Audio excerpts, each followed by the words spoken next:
అలసిన వానికి ఊరడించు మాటలు.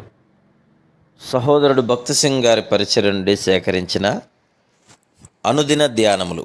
మార్చ్ 23. యెహోవా మర్మము ఆయనందు భయభక్తులు గల వారికి తెలిసి ఉన్నది. 25వ కీర్తన 14వ వచనం. ఆయన పెండ్లి కుమార్తెగా ఆయనతో కలిసి గుర్తించబడదు మన విషయమును మనం గ్రహించిన యెడల యెహోవా యందలి ఆనందము మన హృదయములను నింపును. పెండ్లి కుమారుడు పెండ్లి కుమార్తె తమ తలంపులను తమ హక్కులను పరిపూర్ణమైన ప్రేమతో పంచుకున్నట్లు మనం ప్రభుతో ఐక్యపరచబడినప్పుడు మనం కూడా అన్ని విషయములు ఆయనతో పంచుకుందాము. మనము నిత్యత్వం వరకు ఆయనకు పాలి భాగస్థులముగా స్నేహితులముగా నుండుటకు పిలువబడితిమి. అటువంటి ఆనందము నిరీక్షణ ఎవరికైతే ఉండదో వారు ఎదురు చూచుటకు వారికి ఏమీ ఉండదు. అంతేగాక ఇతరులతో పంచుకొనుటకును ఉండదు.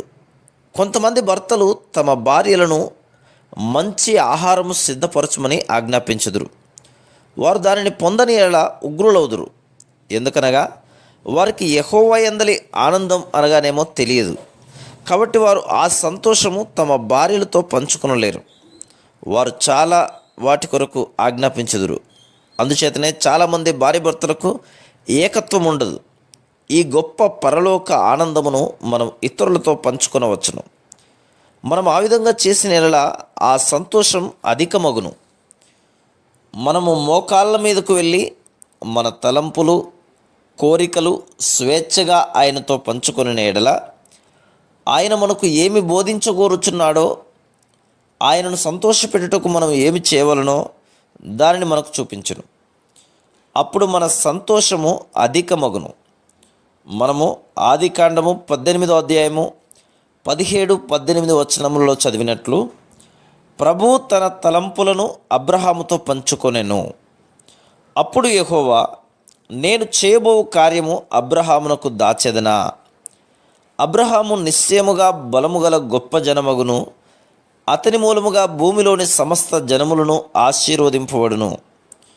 ప్రభువు అబ్రహాము తన స్నేహితుడని చెప్తున్నాడు.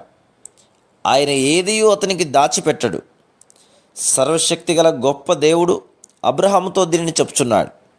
సొదొమ గొమొర్రాల మనుష్యుల దుష్టత్వమును బట్టి వాటిని నాశనం చేయబోచున్నానని తన మనసులోని విషయమును అబ్రహాముతో పంచుకొనుచున్నాడు. బేతనియలో మార్తా మరియలతో కూడా ప్రభు తన తలంపులు పంచుకొని ఉండును. యెరూషలేము నుండి వారి ఇంటికి వెళ్ళినప్పుడంతయు ఆయన ఏ విధంగా ఆలయమునకు వెళ్ళినో అంతా ఎట్లు అవినీతితో ఉన్నట కనుగొనెనో వారితో పంచుకొని ఉండును. ఆ విధంగా మనం కూడా మన తలంపులు ఆయనతో పంచుకొనవలెను. మనం ప్రార్థించినప్పుడు మనం దేనికో ఒక దాని కొరకు అడుగుతూనే ఉందము, కానీ ఆయన మనతో ఏం పంచుకొనవలని కోరుచున్నాడో దాన్ని వినుటకు మనం ప్రార్థనలో కనిపెట్టాం. అనేక పర్యాయములు తెల్లవారుజామున నేను ఎక్కడికి వెళ్ళవలనో అని దానిని ఆయనతో పంచుకొనుటకు ప్రభు నన్ను పిలుచుటను గ్రహించగలిగితిని. మన ప్రభువు మనతో ఏం పంచుకొనగోరుచున్నాడో దానిని తెలుసుకొనుట గొప్ప ఆనందం. ఆయన కొరకు ఏమి చేయవాలని కోరుచున్నాడో దానిని చేయుట ఇంకనూ అధికమైన ఆనందము. Praise the lord.